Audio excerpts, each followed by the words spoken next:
Casting couch होता क्या है और क्या ये होता है? देखिए, आपकी नज़र में कास्टिंग काउच ये है कि किसी कास्टिंग डायरेक्टर ने या किसी डायरेक्टर ने किसी लड़की को ज़बरदस्ती ये बोला कि मैं तुम्हें काम दूंगा, तुम मेरे साथ सो जाओ। कास्टिंग काउच लड़की की मर्जी से होता है, आपको बता दूं। तो ये ओपनली बातें नहीं होती है, बंद कमरे में होती है और कितनी भी चलती है ये फैक्ट बता रहा हूँ आपको मैं। तो बहुत सारी लड़कियां हैं जो मना कर देती है, बहुत सारी लड़कियां हैं जो कर लेती है। क्या लड़कों के साथ भी कास्टिंग काउच होता है? लड़के तो सुरक्षित हैं। बालाजी टेलीफिल्म्स, उसमें एक हीरो के लिए मेरी बात चली। वो कास्टिंग डायरेक्टर नाम नहीं लूँगा, वो सब पहचान जाएंगे कौन है। तो वो कास्टिंग डायरेक्टर बोलता है, अरे नहीं नहीं, ये तो बिल्कुल प्रोफेशनल नहीं है, ये टाइम पे नहीं आता है। असिस्टेंट ने मुझे फ़ोन किया, सुनो भाई, आपने हमारे जो कास्टिंग हेड है डैश डैश डैश सर को आपने थप्पड़ मारा था क्या? मैंने बोला थप्पड़ तो नहीं मारा मैंने, पर इसने 3-4 बार मेरे को ट्राई किया था मिलने के लिए। सिल्वर स्क्रीन पे पहुंचने की सफर की छोटी सी चीजें हैं। स्पेशली ऐसे फील्ड में जो कि बहुत ज़्यादा अनसर्टेन है, और उसमें उस समय ये डिसाइड करना कि आपको मुंबई जाना है, एक्टर बनना है, तो सबसे बड़ा चैलेंज ही वही था उस टाइम। यहाँ पे ऐसा भी है कि टीवी की दुनिया अलग है, सिनेमा की दुनिया अलग है, एक छोटा भाई एक बड़ा भाई। टीवी वाले तो मजदूरी लेके घूम रहे हैं, और मैंने फिल्मों के ऐसे एक्टर देखे हैं जिनके पास महीने का रेंट देने का पैसा नहीं है। अब राजस्थान की कला और संस्कृति को क्या आपको मिलता है मौका वहाँ पे मुंबई में एक्सप्लोर करने का? हमारी इंडस्ट्री में एक भी चेहरा नीलू जी के बाद, हाँ बिल्कुल सही कहा। नीलू जी के बाद एक भी चेहरा मेल और फीमेल में हीरो हीरोइन नहीं है। अभी जो राजस्थानी मेकर्स जो यहाँ पे काम करते हैं वो फिल्में नहीं बनाते हैं, ना उनको लेना देना नहीं ना, और मैं तो ओपनली बोल रहा हूँ, उनको काम ही नहीं आता है।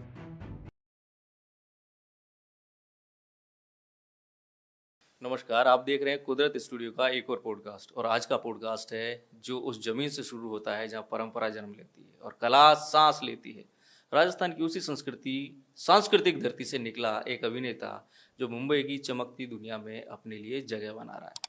संघर्ष की ये कहानी अब बदल रही है, क्योंकि राजस्थान का तारा अब मुंबई में बन चुका है सितारा। आज हमारे साथ हैं एक्टर सोनू मिश्रा, एक ऐसा कलाकार जो कैमरे के सामने जितना सच्चा है, जिंदगी के सामने उससे कहीं ज़्यादा ईमानदार।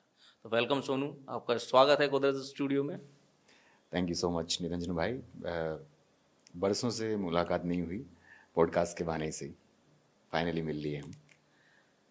तो सोनू देखो, हमारी मुलाकातें नहीं हुई, अब हम आपको सिर्फ सिल्वर स्क्रीन पे देख रहे हैं।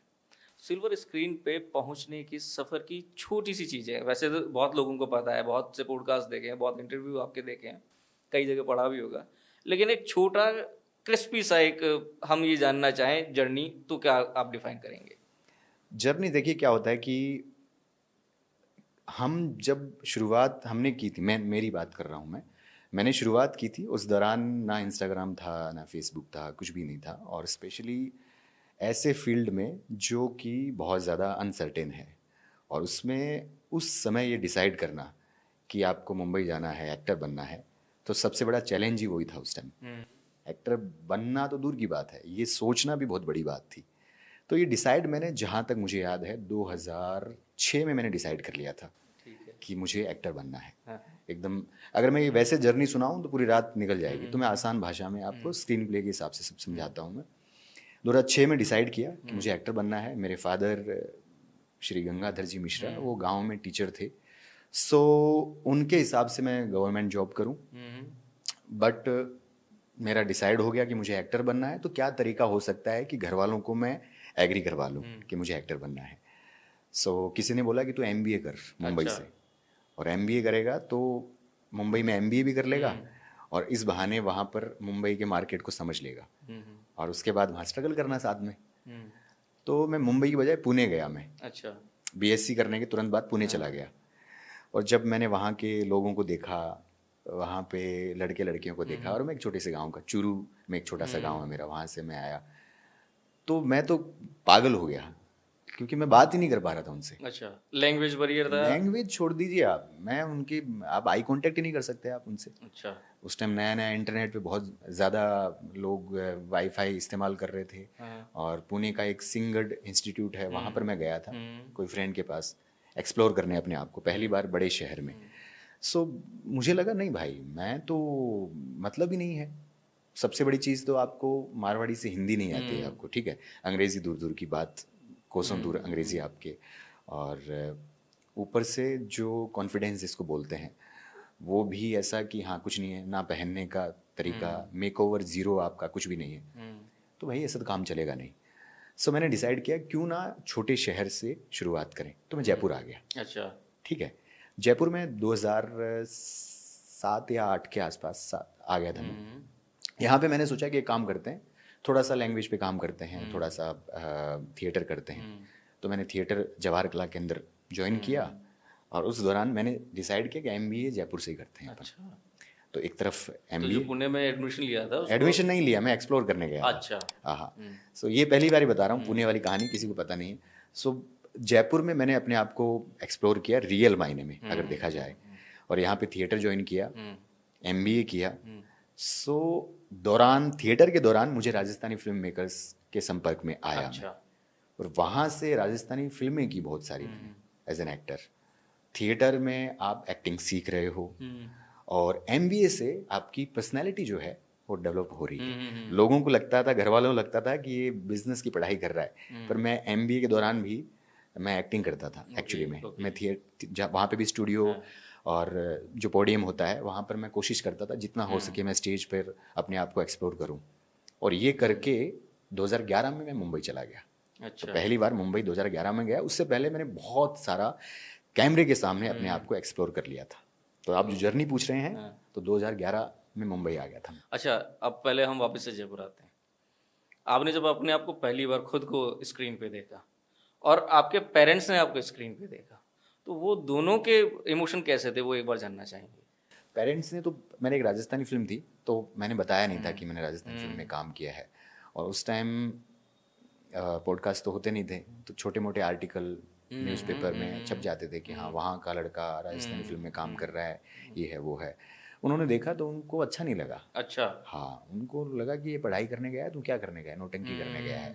डांट वांट लगाई उन्होंने बहुत ज़्यादा, और इवन ये भी बोला कि जयपुर छोड़ दे तू, आजा। तो आप जो बोल रहे हो कैसा लगा, तो वो तो कैसा तो मतलब ही नहीं है, बहुत ज़्यादा नेगेटिव जिसको बोलते हैं, ये सपना टूटने जैसी सी चीज हाँ मतलब ही नहीं है। और मेरा तो ड्रीम ये था, मुझे ये था कि भाई मुंबई जाना है, जैसे जैसे जैसे तैसे करके। उनको, मुझे अभी याद है कि मेरे पापा को पता चला कि मैंने जवाहर कला के अंदर मैंने ज्वाइन किया हुआ है। अच्छा। तो उन्होंने, मेरे भाई, मेरे मामा जी के लड़के के साथ रहता था मैं, उनको बोला कि ये नौटंकी करता है, इसको निकालो वहाँ से। ओके। और इसको, तो मेरे को पैसा देना भी बंद कर दिया था। तो मुझे याद है सोडाला रहता था मैं, वहाँ से मैं पैदल जाया करता था जवाहर कला के अंदर। अच्छा। हाँ, क्योंकि पैसा आपको बहुत ही पॉकेट मनी मिलती थी, पर थिएटर मैंने जितना भी मेरे को समय मिला, साबिर खान के अंडर में मैंने थिएटर जारी रखा मैंने। तो ये मेरा है। दूसरा, स्क्रीन की बात की आपने, तो स्क्रीन वाला ऐसा है कि पहली बार जब आप अपने आप को देखते हो थोड़ा अजीब सा लगता है कि नहीं यार आपको कुछ नहीं आता है। अच्छा। हाँ, क्योंकि आप बड़े अजीब से लग रहे हो, आपको लगता है कि एक्टिंग बड़ी इजी है। आज 15 16 17 कितने साल हो गए मेरे को, अब समझ में आता है कि नहीं, ये भी एक ऐसा नहीं है कि आप कैमरे के सामने कुछ भी बोल दिया रहे, ऐसा नहीं है। तो अच्छा, बिल्कुल अच्छा नहीं लगा, घर वालों को भी नहीं और मेरे को भी नहीं। अब घर वालों को कैसा लगता है जब आप मुंबई में हो? नहीं, अब तो प्राउड फील होता है, नो डाउट। अब मतलब आसपास के लोग जब बोलते हैं, क्योंकि सिकंदर तो चलो अब आई है, उससे पहले भी मैं काफ़ी सालों से काम कर रहा हूँ। जब पहली बार उन्होंने टीवी पे देखा, फिर मेरी एक फिल्म थी रिजवान, वो आई। मैं साउथ, सबसे पहले घर वालों को लगा जब मैं साउथ अफ्रीका गया। मेरी एक हिंदी फिल्म, मेरी पहली हिंदी फिल्म थी, और वो फिल्म के दौरान मेरा बहुत बड़ा आर्टिकल छपा था दैनिक भास्कर में, बहुत बड़ा।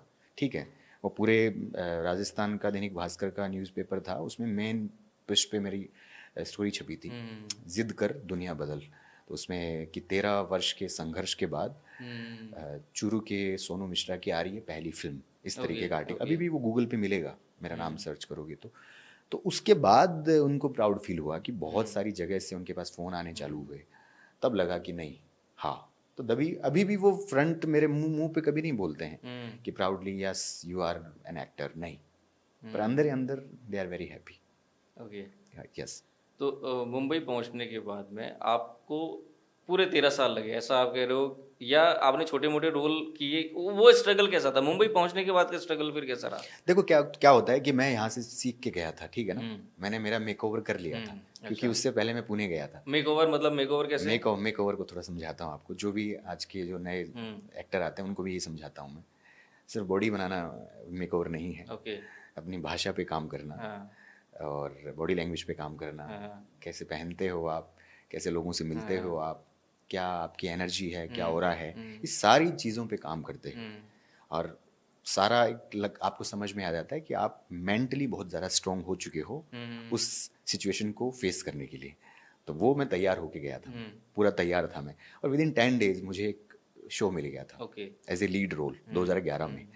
बट यहाँ से किस्मत का आप थोड़ा सा है इस इंडस्ट्री के अंदर कि विद इन, नहीं नहीं, एक सेकंड रोकूंगा मैं। हाँ हाँ हाँ, आपने एक बात बोली, किस्मत का है इस इंडस्ट्री के अंदर लेकर, तो ये सुपरस्टिशियसनेस हर आर्टिस्ट में है, या आपको लगता है कि आप में ही है कि ये किस्मत कनेक्शन और उसको जो मेहनत को आप डिफाइन कर रहे हो? लगता नहीं है, वो है। अच्छा है। हाँ, उसका है, इसलिए है कि मुझसे कम टैलेंटेड, मुझसे कम मेहनती, मुझसे बहुत सारी चीज़ों में कम मुझसे अच्छा काम कर रहे हैं। तो इसको अच्छा। किस्मत, हाँ, नहीं तो मैं चैलेंज करता हूँ। मैं बहुत सारे मेरे एक्टर हैं, और चैलेंज क्या है, मेरे जितने भी एक्टर फर्टेनिटी जो भी हैं, सबको पता है कि मैंने इस इंडस्ट्री को पाने के लिए मैंने कितना कुछ कोशिश की है, कितना कुछ दिया है मैंने। अभी भी लोग बोलते हैं, प्यार से मिश्रा जी बोलते हैं मुझे वहाँ पे मुंबई में, कि आपसे कितना कुछ सीखने को मिलता है। तो मेरा मेरा मानना ये है कि ये किस्मत है कि आपको प्रारब्ध समझ सकता हूँ मैं, कि पिछले जन्म का कुछ कर्मा होता है जिससे आपको कुछ सफलता देर से मिलती है, कहीं आपको जल्दी मिलती है। बस आपको अपना मेंटल कंडीशन है वो थोड़ा सा बैलेंस बना के रखना पड़ता है, ये है। तो इस किस्मत कनेक्शन के लिए कुछ ऐसा नहीं होता है कि कुछ नेम करेक्शन करवाते हैं आर्टिस्ट होते हैं? वो तो मैंने अभी वो मैंने अभी अच्छा। सिकंदर से पहले मुझे ऐसा लगा, मैं आपको एक स्टोरी बताता हूँ। मतलब इस परंपरा से आप भी होके गुजर रहे हैं? अब जाके क्योंकि मेरे को लोग बोलते थे कि नाम चेंज कर। अच्छा। बड़ा ही यूपी टाइप का नाम है, अच्छा, भोजपुरी टाइप का नाम है, सोनू हाँ, मिश्रा, हाँ, इस टाइप का। हो अब सकता है। राजस्थान से हो, आपका नाम होना चाहिए रुद्र प्रताप सिंह। अच्छा। हाँ, पर्सनैलिटी बोले वैसे ही आपकी। तो मैंने बोला मैं मानता नहीं, मैं मेहनत में बिलीव करता हूँ, ठीक है, और हनुमान जी की भक्ति में बिलीव करता हूँ। तो बहुत ज़्यादा मैंने हार्ड वर्क किया। हनुमान जी का एक प्रोजेक्ट मैंने किया, अच्छा। दुनिया का सबसे बड़ा हनुमान चालीसा हमने बनाया, ठीक है। हाँ, वो देखा था हाँ, मैंने, उसमें वीडियो मैंने देखा। अभिनय किया। वो मेरा ड्रीम प्रोजेक्ट था, मेरे लिए वो प्रोजेक्ट जब नहीं चला इसलिए बोलता हूँ कि जितने लोगों तक पहुँचना चाहिए था उतने लोगों तक पहुँचा नहीं वो। अच्छा। जबकि जितने भी लोगों ने देखा सब ने अप्रिसिएट किया वो। सो जब वो नहीं चला, मैंने बोला यार हनुमान जी से रिलेटेड अगर कोई प्रोजेक्ट नहीं चल रहा है मेरा, तो कुछ ना कुछ और है फिर। तो मैंने फिर ऐसे ही रिसर्च करके मुझे लगा कि नाम चेंज करके देखते हैं। अब इसको कोइंसिडेंस मानो, कुछ भी मानो, कुछ में 1-2 महीने बाद मुझे सिकंदर फिल्म मिल गई थी, ये है। तो अभी मेरा सोनू MISHRA मैंने किया हुआ है। यस। दो चीज़ें हैं हाँ, हम जिस पे बात करना चाहेंगे। पहली चीज़ जिसको हम बाद में बात करेंगे, वो पहली चीज़ ये है कि कास्टिंग में एक्टर को किस पैरामीटर से गुजरना पड़ता है, किस तरीके से कास्टिंग होती है, हम इस पर बात करेंगे।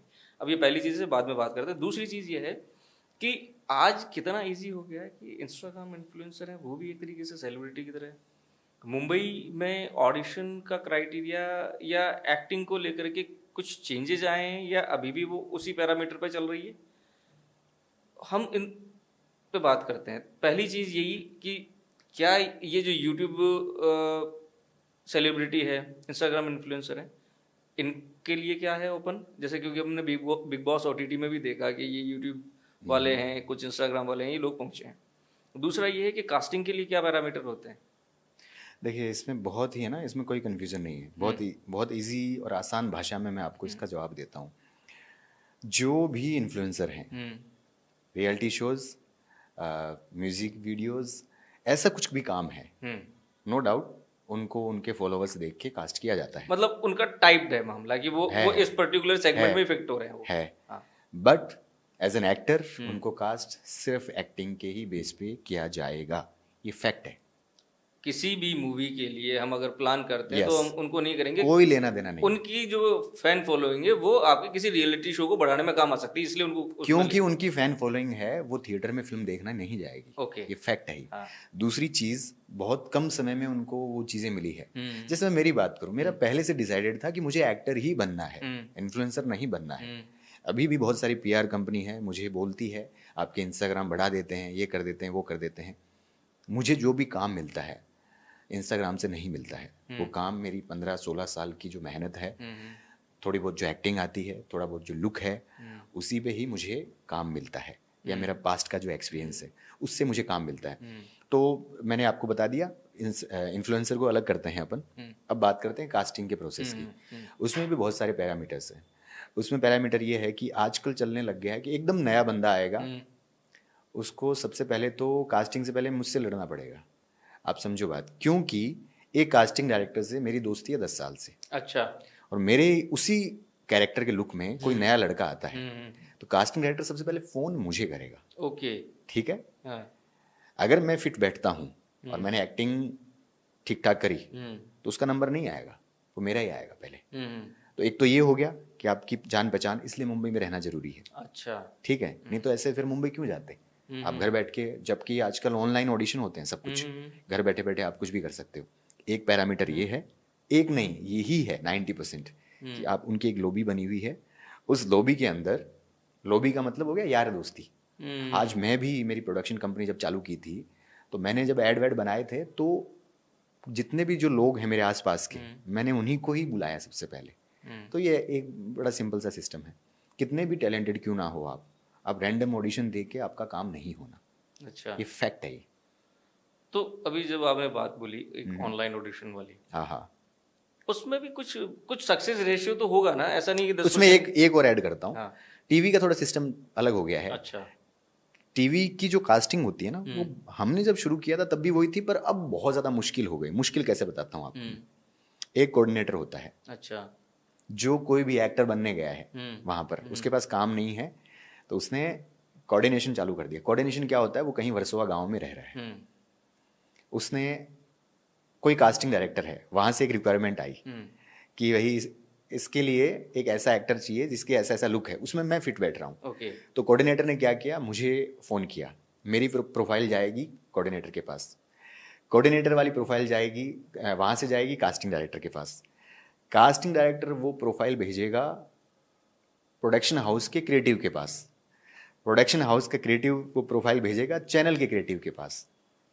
ये इतनी प्रोसेसेस होती है, 4 से 5 लोग। अब चैनल में क्रिएटिव कौन बैठे हुए, जो 21 साल 20 साल जेनजीज, जिनको कुछ पता ही नहीं, तो वो, उनको जो समझ है ना जितनी कैरेक्टर की या एक्टर की, वो उन्हीं को फाइनल करते हैं। ये टीवी का सिस्टम है। अच्छा। टीवी का सिस्टम में, टीवी में मैं सबको बोलता हूँ, जो नए लड़के आते हैं, नई लड़कियां आते हैं, उनको सबसे पहले टीवी में ट्राई करना चाहिए। टीवी में ट्राई करना चाहिए। हाँ, टीवी में उनका जल्दी चांसेस है, क्योंकि टीवी में कोई पैरामीटर है ही नहीं, ना एक्टिंग का लेना देना है, लुक्स 90% लुक्स चलता है उसमें, और आप जेनजी हो, आप 18 19 20 साल के हो, आपका बहुत अच्छा चांसेस हैं उसमें वहाँ जाने के। दूसरा जो प्रोसेस है वेब सीरीज़ और फिल्मों का, उसमें बताया मैंने आपका, जो बहुत सारे रिनॉन्ड कास्टिंग डायरेक्टर्स हैं, उनकी टीम के साथ आप संपर्क में हो और आप बराबर कनेक्शन में हो, और आपके लुक के हिसाब से काम आता है, आप ऑडिशन देते हो और आपका काम होता है। ये दूसरा तरीका है। तीसरा तरीका है कि आपकी डायरेक्ट ही पहचान डायरेक्टर के साथ है। अच्छा। तो आपको लेना देना ही नहीं है बीच में। ठीक है ना। जैसे सिकंदर फिल्म के लिए मैंने ऑडिशन नहीं दिया था। ओके। मेरे एक दोस्त हैं जिनका नाम है कपिल। कपिल। हाँ, वो खुद एक्टर हैं। अब वो उनका जो काम है, वो डायरेक्टर के साथ पहले काम कर चुके हैं। तो सिकंदर की कास्टिंग अलग अलग कास्टिंग कंपनी ने की। कुछ कैरेक्टर ऐसे थे जो डायरेक्टर ने किए कास्ट, उसमें मैं था। ओके। मेरी प्रोफाइल भेजी गई, मेरा लुक उस कैरेक्टर के, उनको लगा कि हाँ पुलिस वाले रोल के लिए इनको किया जा सकता है, और डायरेक्ट मेरे से पूछा गया आप करोगे, और डेट्स जो पूछी गई, इस डेट पे ये होगा, सारा बजट की बात हुई, ऐसे काम हुआ मेरा। तो ये प्रोसेस भी है जो मैं बता रहा हूँ आपको। अभी आप टीवी को प्रेफर करेंगे या सिनेमा को? नहीं, मैं तो सिनेमा के लिए गया था वहाँ पे। टीवी तो क्या होता है कि आपको काम नहीं मिलता है, तो बीच में किया मैंने, बहुत सारा टीवी किया मैंने, ये है। पर यहाँ पे ऐसा भी है कि टीवी की दुनिया अलग है, सिनेमा की दुनिया अलग है, एक छोटा भाई एक बड़ा भाई, या दो सौतेले भाई बहन, ऐसे अलग है, अलग है। हाँ, सबको फिल्में करनी है, ये है। टीवी का एक जमाना हुआ करता था जिसमें टीवी के स्टार हुआ करते थे। अभी नहीं है। आपको कौन देखता है टीवी? इतना देखते हैं पर इतना ज्यादा वो क्रेज नहीं है। अब वो नहीं है, सब मोबाइल पे हाँ हाँ हाँ, सबका अब शिफ्ट हो गए हैं सब लोग फिल्मों की तरफ या वेब सीरीज की तरफ। हाँ हाँ, ये कहानी है। तो मतलब टीवी वालों को मैंने जो सुना है, ऐसा सुना ही है कि जो फिल्मों के लोग हैं, फिल्म के एक्टर्स हैं, वो थोड़ा इन्फीरियर ऐसे समझते हैं कि तुम छोटे पर्दे वाले हो तो तुम छोटे ही हो, ऐसा। ऐसा नहीं है। अच्छा। टीवी वाले तो मजदूरी लेके घूम रहे हैं, और मैंने फिल्मों के ऐसे एक्टर देखे हैं जिनके पास महीने का रेंट देने का पैसा नहीं है। ओके। तो वो वैसा सिस्टम नहीं है। मुंबई बहुत प्रोफेशनल सिटी है, हाँ हाँ प्रैक्टिकल सिटी है। हाँ हाँ कहते हैं कि अगर आप ज़्यादा दिन तक वहाँ नहीं तो वो मुंबई आपको भूल जाएगी, ऐसा है? होता है ऐसा? हाँ। मुंबई आपको मतलब भेजती है। अच्छा। मेरे को 2-3 बार निकाला। अच्छा। और हम तो वो है ना जिद्दी। हाँ। मेरा ये मानना है कि लोग पूछते हैं ना हम मुंबई आना चाहते हैं, हम्म। आपको बिलीव नहीं होगा, हर 2-3 दिन में कहीं ना कहीं मेरे इंस्टाग्राम या फेसबुक या डायरेक्ट मेरे पास वाया वाया मैसेज आते हैं लड़के लड़कियों का, एक्टर बनने के लिए मुंबई में। मैं एक ही चीज़ बोलता हूँ, एक नहीं 2 चीज़, या तो हमारी तरह पागल हो आप, जुनूनी हो कि आपको काम करना है तब आओ, या आपके पास इतना पैसा हो कि आपको वहाँ पे 1-2 साल 3 साल जो भी स्ट्रगल करना करो, काम नहीं हो तो चुपचाप वापस चले जाओ। ये है।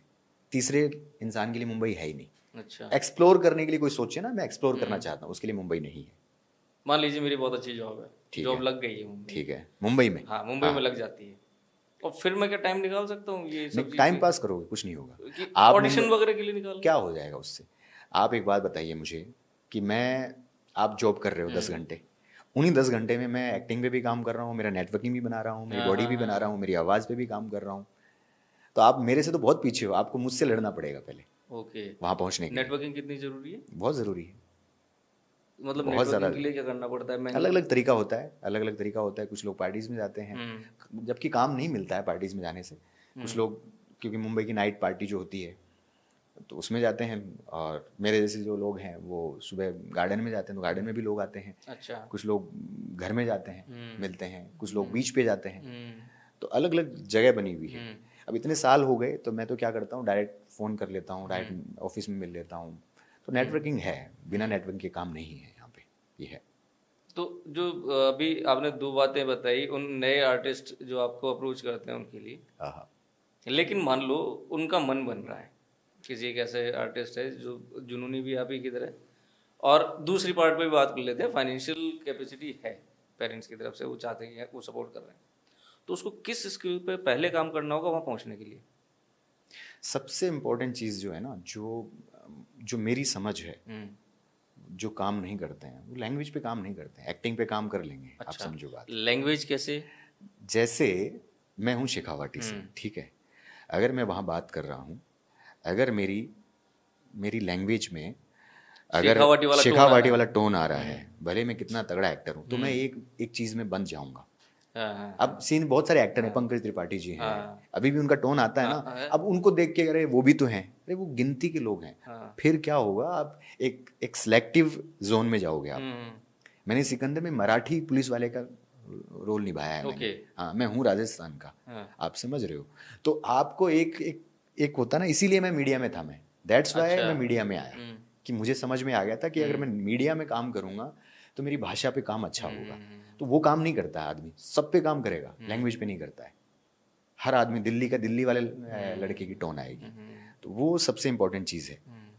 और दूसरी चीज़ है थोड़ा बहुत ज़्यादा सीखने की नहीं, क्योंकि वो तो फिर अब आप प्रैक्टिकली करोगे तभी समझ में आएगा। थोड़ा सा प्रिपेयर होके आपको आना चाहिए। तो अब एक बात बताइए आप मेरे को कि कभी ऐसा लगा वहाँ पे मुंबई में आते हो कि यार अब सब छोड़ देता हूँ, वापस चलता हूँ?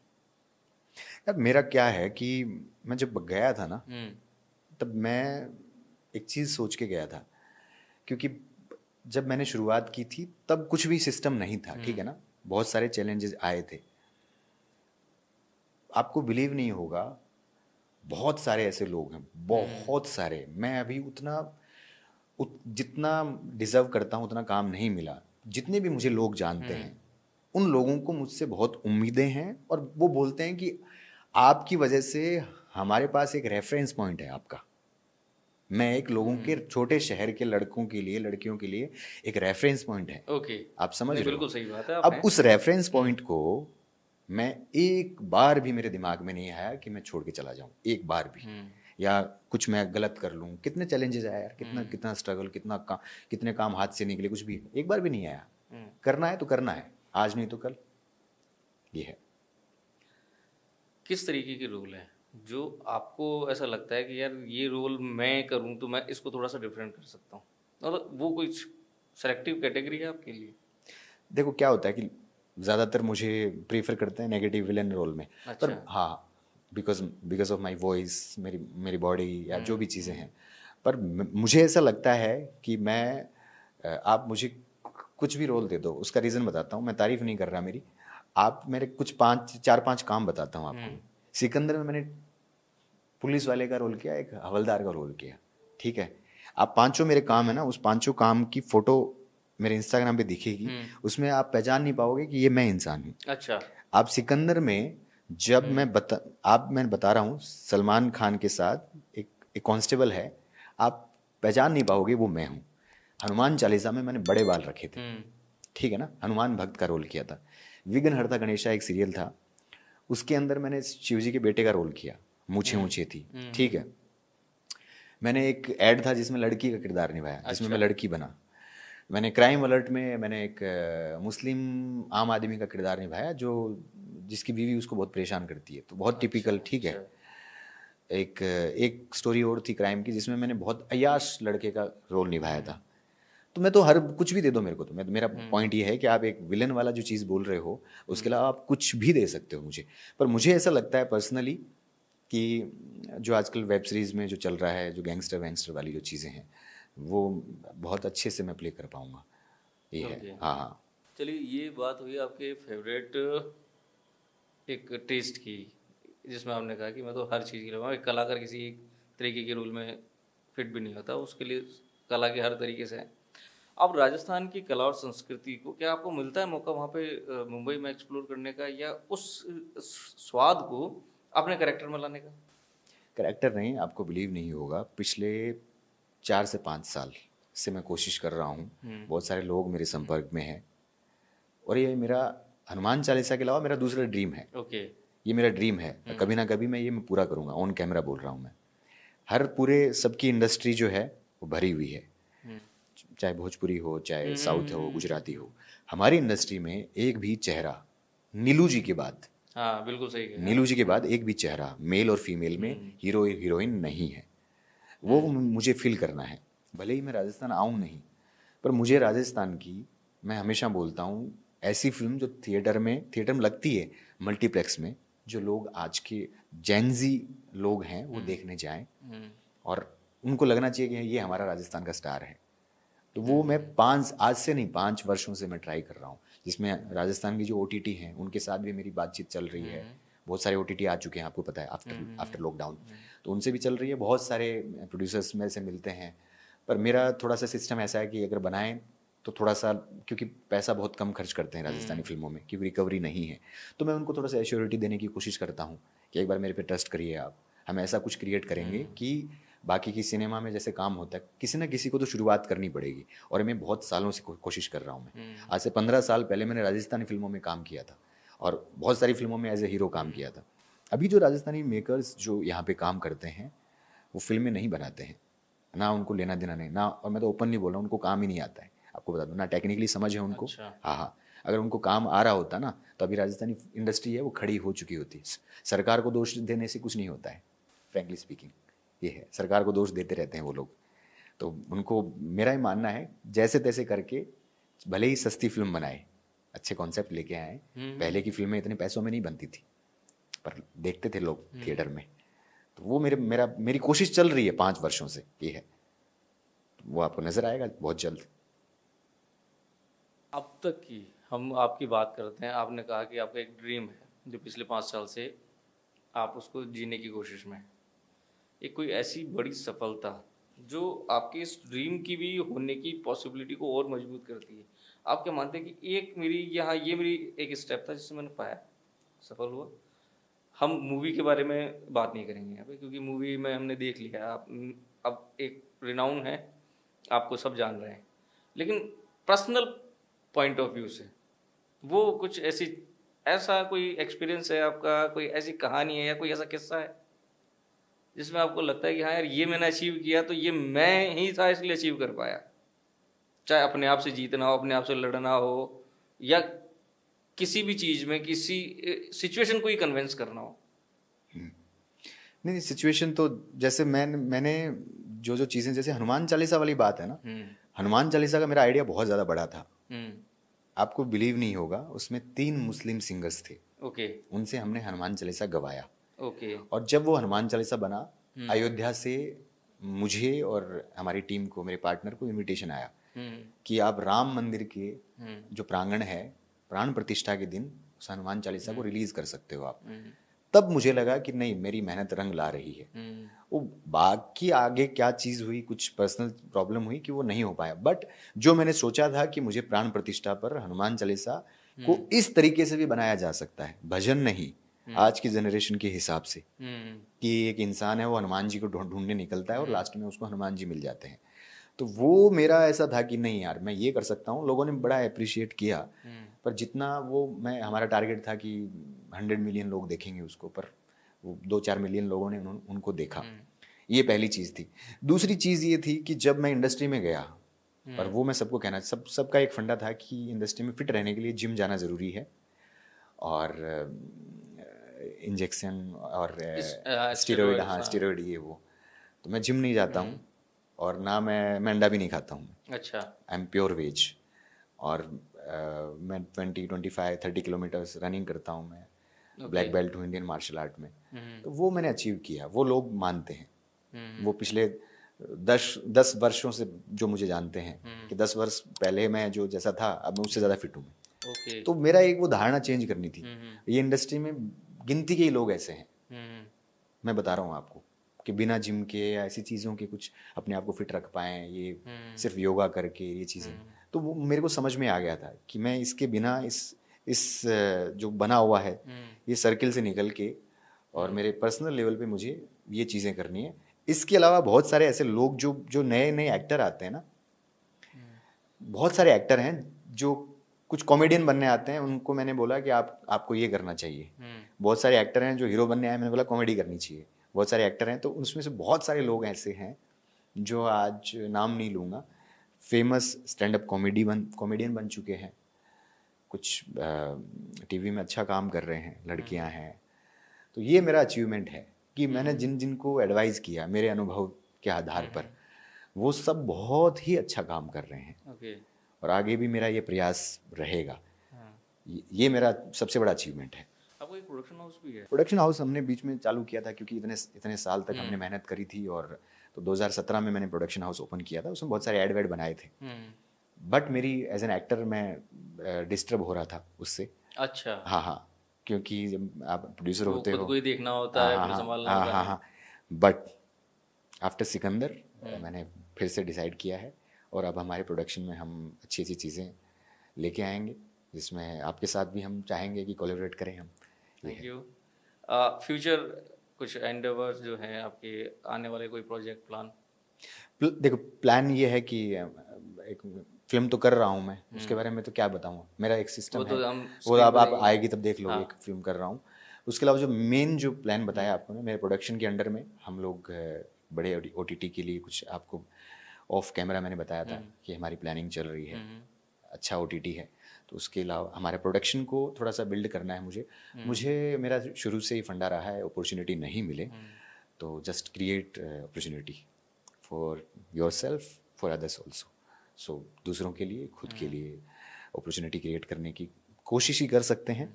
और अब जो है वो मेरी ऊर्जा पहले से 5 गुना ज़्यादा हो गई है। अच्छा, अब ये हमारी एक तरीके से बातचीत जो हमारी चल रही थी, अब एक थोड़ा सा एक फॉर्मल वे में था। अब अपन कुछ ऐसी बात करते हैं। अब आप 2011 से मुंबई में, 2025 हो गई, हम 15 साल ही काउंट करते हैं इसे। तो अब हम सोनू मिश्रा को मुंबईया मानेंगे या अभी भी राजस्थानी है? नहीं, मैं तो राजस्थानी हूँ। कि ते बात कर लो क्या करनी था बिल्कुल राजस्थानी होना भी चाहे कि राजस्थान में रहवा जकार ने राजस्थानी भी आनी चाहे, राजस्थानी टच भी होना चाहे, तो वो जरूरी भी है। मुंबईया कल्चर हम देखते हैं, वहाँ पे भी बहुत सारी चीजें चेंज हो गई। आज जेनजी का और अब का सिनेमा, आपको क्या लगता है कि कैसा हो जाएगा आने वाले टाइम में? पूरा चेंज है, थोड़ा सा डाउट। मेरा ही मानना है पुराने को और अभी के जेनजीज को मिक्स करके चीजें करनी चाहिए। इसीलिए मैं अभी भी जेनजी बन के घूमता रहता हूँ। अच्छा। हाँ, इसीलिए भाई आपको रखना पड़ेगा। आज की जनरेशन को क्या पसंद है वो आपको थोड़ा सा देखना पड़ेगा। उन लोगों के साथ में होते हैं तो क्या कुछ नया सीखने को मिलता होगा? वो ऐसा या तो क्रिएटिविटी मिलेगी हाँ हाँ। या बहुत भयंकर कुछ नहीं सरदर्द नहीं, मिलेगा। क्रिएटिविटी तो नहीं मिलेगी। हम्म। क्रिएटिव तो हम ही लोग हैं, मैं बता रहा हूँ मैं। अच्छा। बट उनसे ये सीखने को मिलेगा कि कम टाइम में कैसे जल्दी से, क्योंकि उनका जो स्पैन ऑफ अटेंशन है ना वो बहुत कम है। ओके। 15 सेकेंड, 30 सेकेंड, हाँ 30 सेकेंड में उसको उनको एंटरटेनमेंट चाहिए। हाँ। तो उनकी जो काम करने की ना, जेनजी नहीं सोच सकते कि हम्म। 15 साल के बाद मुझे सफलता मिलेगी। ओके। नहीं, वो तो 5 महीने में चाहिए। वो 5 महीने चाहिए, तो उनसे वो सीखने को मिलता है हाँ कि उनका जो टारगेट होता है ना, हाँ 2 महीने में, एक हाँ। महीने में, 5 महीने में कैसा है, वो चीज़ें उनसे सीखने को मिलती है। ओके। पुराने लोगों से मिलोगे तो वो प्लान करेंगे 2029 में हम रिलीज करेंगे फिल्म, ये करेंगे वो हम्म। करेंगे, ऐसा सिस्टम है। तो जी ये हम घूम लिए, आपके थ्रू मुंबई घूम लिए, सारी चीज़ें समझ ली कि क्या कैसे इस इंडस्ट्री में सरवाइव करना होता है, क्या माइंडसेट रखते हैं। तो कुछ ऐसे जो डार्क फैक्ट है जो सिर्फ सुनने में आते हैं, कोई बात करता है तो या तो चुप हो जाता है या उसे बदल देता है। कास्टिंग काउच, क्या कास्टिंग काउच होता क्या है और क्या ये होता है? देखिए, आपकी नज़र में कास्टिंग काउच ये है हम्म। कि किसी कास्टिंग डायरेक्टर ने हम्म। या किसी डायरेक्टर ने किसी लड़की को ज़बरदस्ती ये बोला कि मैं तुम्हें काम दूंगा, तुम मेरे साथ सो जाओ। हम्म। आसान भाषा में आप लोगों की बिल्कुल। नज़र में कास्टिंग काउच ये है। हाँ। ये है कास्टिंग काउच। ऐसा नहीं होता है। अच्छा। कास्टिंग काउच लड़की की मर्जी से होता है, आपको बता दूं मैं। वो ओके। कैसे होता है बताता हूँ। अब आप, एक बहुत बड़ा कास्टिंग डायरेक्टर है, हम्म। एक लड़की है जो बरसों से मेहनत कर रही है हम्म। और उसको काम नहीं मिल रहा है। अब उसको पता चलता है कि यार ये बड़ा स्टार है, साउथ का बड़ा स्टार है, या ये ऐसा कुछ अच्छा पैसा मिलने वाला है। हम्म। तो वो डायरेक्टली उस लड़की से पूछता है, फोर्स नहीं करता है। ये फिल्म है, आप ये करोगी? ऑडिशन वॉडिशन सब प्रोसेस हो गई है। तो वो बोलेगी हाँ जी बिल्कुल करूँगी। तो आपको खुश करना पड़ेगा सबको, वो आपकी चॉइस है। सबको मतलब सब में कुछ भी हो सकता है, उसमें 4 हो सकते हैं, उसमें 5। डायरेक्टर हो सकता है, उसमें प्रोड्यूसर हो सकता है, हम्म। उसमें हीरो हो सकता हम्म। है, उसमें ये है। हम्म। तो ये, और ये ओपनली बातें नहीं होती है, बंद कमरे में होती है। हम्म। और कितनी भी चलती है, ये फैक्ट बता रहा हूँ हम्म। आपको मैं। तो बहुत सारी लड़कियां हैं जो मना कर देती है, बहुत सारी लड़कियां हैं जो कर लेती है। हम्म। फायदा है ना, ये म्यूचुअल अंडरस्टैंडिंग है।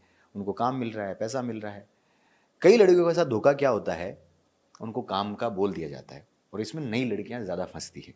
ओके। उनको बोला जाता है, और जितनी भी लड़कियां सुन रही है उनको तो मेरा एडवाइस यही रहेगा, उनको बोला जाता है कि आप रात को 8 बजे के बाद, 9 बजे के बाद मीटिंग करने हो। हम्म। मीटिंग 8 बजे के बाद नहीं होती है। 9 बजे के बाद आपको बुलाया जाता है। ऑफिस में नहीं बुलाया जाता, आपको कैफ़े में बुलाया जाता है, या कोई क्लब में बुलाया जाता है। उनसे पूछा जाता है कि क्या आप ड्रिंक करती हो? अगर उसने बोल दिया हाँ करती है, और वो भी बेचारी अगर ओकेजनली भी करती होगी तो वो हाँ कर देती है, क्योंकि ये बड़ा कास्टिंग डायरेक्टर है या बड़ा डायरेक्टर है। और वहाँ से उसको ऐसे सपने दिखाए जाते हैं कि आप ये करोगे तो ऐसा हो जाएगा, और वो मजबूरन, उसको फोर्स नहीं किया जाता। फिर बता रहा हूँ मैं, अच्छा, ये अब भी फोर्स नहीं किया जा फोर्स रहा है? कभी नहीं किया जाता है। अच्छा। सिर्फ सपने दिखाए जाते हैं उसको, और बताया जाता है कि आप ऐसा हो जाएगा, ऐसा हो जाएगा, ऐसा हो जाएगा। और वो सहमति से किसी के साथ भी इंटीमेट हो जाती है, और उसके बाद फिर कई फिल्में बनती है, कई नहीं बनती है, तो वो बेचारी क्या करे। अच्छा, मान लीजिए किसी ने कॉम्प्रोमाइज़ कर लिया, ठीक है, क्या फिर उसको कभी ऐसा रिग्रेट करने जैसी सिचुएशन हो जाती है कि उसे फिर काम ही नहीं मिल रहा है, या कोई कॉम्प्रोमाइज़ नहीं कर रही है, अपने काम के दम पे वो कह रही है कि मेरे को काम ही मिलेगा मेरे स्किल्स के हिसाब से? काम किसको ज़्यादा बहुत मिलता बहुत है? मुश्किल होता है लड़कियों के लिए, लड़कियों के लिए बहुत मुश्किल बहुत मुश्किल होता है, स्पेशली इंडस्ट्री में। हाँ। अनलेस अनटिल आपकी अच्छी लॉबी नहीं है, हम्म। अच्छे सर्किल में हो आप, हम्म। आपको डायरेक्टर जानते हैं, प्रोड्यूसर जानते हैं, या किसी कोई ऑलरेडी इंडस्ट्री में है, तो आपने, जैसे मान लो मैं इंडस्ट्री में हूँ, मेरी कोई फ्रेंड है, तो मैं उसको पहले ही गाइड कर दूंगा, ऐसे ऐसे करना, ये करना, वो करना, है ना। वो प्रोसेसेस है। नहीं तो क्या है, उसको पता ही नहीं है क्या है। नई नई लड़की आएगी, उसको नहीं पता होगा कि क्या प्रोसेस होती है। तो उसमें दोनों प्रोसेस है। जो अपने जज्बात को कंट्रोल रखती है, बोलती है कि नहीं मुझे मेरे उसूलों पे काम करना है, तो उसमें 5% काम चांसेस होते हैं, 5 या ओके। 5%, हाँ, कि वो तब होता है बहुत ज़्यादा खूबसूरत हो वो, बहुत ही ज़्यादा टैलेंटेड हो वो, या कुछ एक्स्ट्रा स्किल हो, या पावरफुल हो, कहीं से किसी मिनिस्टर की बेटी हो, प्रोड्यूसर की बेटी हो, तब। अदरवाइज आपको कहीं ना कहीं, ज़रूरी नहीं है इंटीमेट हो, कहीं ना कहीं आपको ज़बरदस्ती पार्टीज में जाना पड़ेगा। ज़रूरी नहीं है कि कॉम्प्रोमाइज़ सिर्फ इंटीमेसी ही होती है, सेक्स ही होता है, नहीं। कॉम्प्रोमाइज़ ये भी तो है ना कि वो लड़की रात को 10 बजे सोती है, मजबूरन उसको 4 बजे तक वो शराब भी नहीं पीती है, जो लोग शराब पी रहे हैं उनके बीच में बैठना पड़ता है उसको। ये कॉम्प्रोमाइज़ ही तो है ना, और क्या है। अच्छा, ये तो हुई लड़कियों की बात। क्या लड़कों के साथ भी कास्टिंग काउच होता है? लड़के तो सुरक्षित हैं। नहीं नहीं, वो तो देखो, हमारे जैसे लड़के सुरक्षित हैं। कैसे? हमारे जैसे कैसे? देखिए, मैं ओपनली बताता हूँ, ठीक है ना।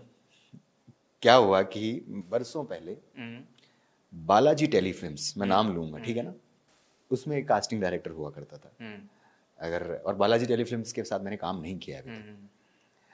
वो कास्टिंग डायरेक्टर का नाम नहीं लूंगा मैं, वो सब पहचान जाएंगे कौन है।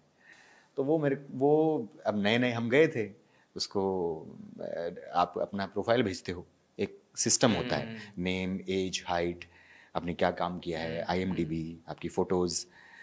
वो भेजने के बाद सामने से आता है कि बेबी लेट्स मीट। तो आपको लगता है बेबी गलती से लिख दिया होगा, बॉय लिखना चाह रहा होगा, मतलब बेबी क्या हो, बोले यस बेबी लेट्स मीट। तो फिर आपको थोड़ा शक होता है, बोले कोई बात नहीं। फिर एक बार ऐसे चलते फिरते आपको कोई समुद्र के किनारे टकरा जाए वही कास्टिंग डायरेक्टर कि अरे आपने रिप्लाई नहीं किया, चलिए ना मेरे घर पे चलिए, पार्टी करते हैं। तब आपको शक होता है। ऐसे करके 3-4 बार ये किस्सा हुआ, ये बरसों पहले की बात कर रहा हूँ। कट्टू 2 या 3 4 साल पहले की बात है, बालाजी टेलीफिल्म्स में कोई नया शो आ रहा था, और वहाँ का असिस्टेंट जो है वो मेरा जानकार था। उसने मेरी प्रोफाइल भेजी, और उसमें 2 चेहरे इंट्रोड्यूस करने थे, 2 हीरो थे। उसमें एक हीरो के लिए मेरी बात चली, बोले ये अच्छा है, ये लड़का अच्छा है, काफ़ी सालों से काम कर रहा है। वही कास्टिंग डायरेक्टर ने बोला, और ये वो दिखा रहा है क्रिएटिव को, तो वो कास्टिंग डायरेक्टर बोलता है अरे नहीं नहीं, ये तो बिल्कुल प्रोफेशनल नहीं है, ये टाइम पे नहीं आता है, ये सेट पे टाइम पे नहीं आता, और बहुत ही टेंट्रम रखता है सेट पे। अब उस असिस्टेंट ने मुझे फ़ोन किया। मुझे फ़ोन करने से पहले साइड में उस कास्टिंग डायरेक्टर से पूछा कि आप सोनू मिश्रा को जानते हो क्या, आप कैसे बोल रहे हो, he is very nice guy. बोले नहीं यार, वो उसने मेरे को थप्पड़ मारा हुआ है, उसने कभी मेरे को मारा था, इसलिए मैं उसको आगे नहीं बढ़ने दूंगा बालाजी में। अच्छा। तो उस असिस्टेंट ने मुझे फ़ोन किया, सोनू भाई आपने हमारे जो कास्टिंग हेड हैं डैश डैश डैश सर को आपने थप्पड़ मारा था क्या? तो मैंने बोला थप्पड़ तो नहीं मारा मैंने, पर इसने 3-4 बार मेरे को ट्राई किया था मिलने के लिए। मैंने बोला ज़रूर था उसको कि अगर फिर से तुम अगर ऐसे करोगे तो मैं हो सकता है तेरे को थप्पड़ मार दूंगा। तो आप समझो बात, हम तो क्या राजस्थान से हैं, अभी भी मिलते हैं, पर अब लोग पहचान गए हैं, अब तो काम भी कर रहे हैं। अभी भी लोग हैं ना, और लड़के भी वही कॉम्प्रोमाइज़ वाला सिस्टम है। लड़कों को समझ में आता है, नए नए लड़कों को, कि क्या फ़र्क पड़ रहा है, लड़का ही है ना, उनके साथ पार्टी करते हैं, उनके साथ इंटीमेट भी हो जाते हैं। अच्छा। यस, उनको लगता है काम मिलता है, और छोटा मोटा काम भी मिलता है, ऐसा नहीं है। तो क्या कास्टिंग में हाँ, हाँ। फीमेल डायरेक्टर भी होती होंगी? बहुत कम। कम होती है। हाँ हाँ। तो अच्छा, कभी फीमेल की तरफ से भी डिमांड आती है लड़कों को कॉम्प्रोमाइज, जैसे वो नहीं आती, नहीं आती। वो नहीं आती? वो नहीं, इसलिए नहीं आती है कि फीमेल है, उनके पास ऑलरेडी ऑप्शंस बहुत सारे हैं। ऑप्शंस रहते हैं उनके पास। तो ये वो वैसे टॉपिक हुए जिसके बारे में हम सुनते हैं कि कास्टिंग। हाँ, ये जो मैंने बताया फैक्ट है, ये ही फैक्ट है जो मैं आपको बता रहा एक हूँ। लड़की का, हम कहते हैं ना कि भाई इतने साल का करियर होता है, एक फीमेल का कितने साल का करियर होता है? 18 से एज ए हीरोइन पूछ रहे हो आप, तो टीवी में 18 से 25 साल, फिल्मों में 18 से 30 साल, और क्या। उसके बाद में एक तरीके से हाँ, उसके भाभी बन जाएगी, चाची बन जाएगी। हाँ, और फिर वो रोल वो एक्सेप्ट नहीं कर पाती हैं बेचारी, तो वो नहीं, कुछ मेंटेन रखती है, वो ठीक है। कुछ, अब जैसे दीपिका पादुकोण है, वो 40 की हो जाएगी, पर वो शुरू से ही स्टार थी, वो आप समझो बात। वो 20 साल की उम्र में स्टार बन गई, तभी उसने इमेज वो रखी है बना के। कोई नई लड़की 30 साल की एज में स्ट्रगल करेगी, उसको भाभी का ही रोल मिलेगा, आप समझो बात, क्योंकि 18 साल की लड़की भी आप उनकी लाइन में है। इसके कंपेयर में लड़के जो हैं वो अच्छा मेंटेन करते हैं। अगर लड़का 40 का भी है तो वो 25 के लगते हैं, इतना अच्छा खासा मेंटेन करते हैं अपने आप को लड़के, ये है। तो इसके लिए अब कोई स्पेशल ये डाइट वगैरह लेते हैं एक्टर्स, क्या कोई सर्जरी या किस तरीके से एक्सरसाइज वगैरह? अब लड़कियों की पूछ रहे हैं या लड़कों की पूछ रहे हैं? लड़कों के लिए पूछते हैं। लड़कों के लिए देखिए, लड़कों के लिए ज़्यादातर जो मैं जिनको जानता हूँ मैं, वो स्टेरॉइड लेते हैं। अच्छा। हाँ हाँ, बहुत सारे टेबलेट्स खाते हैं, बहुत सारी चीज़ें, सर्जरी करवाते हैं। ये आ गया बाहर का सिस्टम, जिससे अंदर का सिस्टम आपका गड़बड़ हो जाएगा। आफ्टर आफ्टर 40 45 50 के बाद प्रॉब्लम आने वाली है। नेचुरल हमारी तरह करना है आपको, तो मैं 1 घंटे 2 घंटे 2 घंटा योगा करता हूँ मैं। आप वेज रहो पूरा, आप रनिंग करो, कुछ भी चीज़ों की ज़रूरत नहीं पड़ेगी आपको। और लड़कियों की अगर बात करें तो वो किस तरीके की सर्जरी करवाती हैं? वो तो बहुत सारी चीज़ें हैं, वो तो बुटॉक्स अच्छा। है, आंखों के नीचे जो फिलर होते हैं वो है, इवन किसी का पेट बढ़ गया तो पेट से चर्बी निकाल लेती है। अच्छा। बहुत सारी चीज़ें करवाती है लड़कियाँ, तो ये है। और वो प्रॉब्लम ही आती है बाद में उनको, ओके। ये है। कितनी भी एज छुपा ले वो नज़र आ जाएगी आपको, ये है। नेचुरल नेचुरल होती है, नेचुरल ब्यूटीज, यू नो। ये बात हुई एक स्टार के स्ट्रगल के, कास्टिंग काउच की भी हो गई, अपने आप को फिटनेस के हिसाब से फिट रखने के लिए भी बात हो गई। अब एक बात आती है, एक ऐसा सच जो बहुत लोग बोलते हैं फिर वो पता नहीं कहाँ गायब हो जाते हैं, जो बात है नेपोटिज्म की। बाप है तो बेटा, बेटा है तो पोता, या फिर परिवार का कोई यही रहेगा, बाकी कोई इंडस्ट्री में नहीं आ पाएगा। ऐसा होता है नेपोटिज्म, है कुछ वहाँ? देखिए, इसमें इसमें दो जवाब है मेरे। कल को मान के चलो मैं डॉक्टर होता, और अगर मैं मेरे बेटे को डॉक्टर बनाना चाहूँ और मेरी ज़िंदगी का अनुभव मैं शेयर करना चाहूँ, तो इसमें कोई बुरी बात नहीं है। मान लिया। तो एक नेपोटिज्म ही हो गया। दूसरा ये है कि जैसे सैफ अली खान का बेटा है इब्राहिम खान, वो एक्टर बनने से पहले ही स्टार बन गया। वो पैसा फेंका जाता है, ठीक है, उस पर पीआर पे पैसा खर्च किया जाता है, ठीक है, आपको बार बार दिखाया जाता है कि आप सैफ अली खान के बेटे हो, बार बार दिखाया जाता है, तो लोगों की नज़रों में उसका फेस बड़ा कॉमन हो जाता है। तो उसकी फिल्म आती है ना, तो वो एक फ्रेश चेहरा नहीं है वो।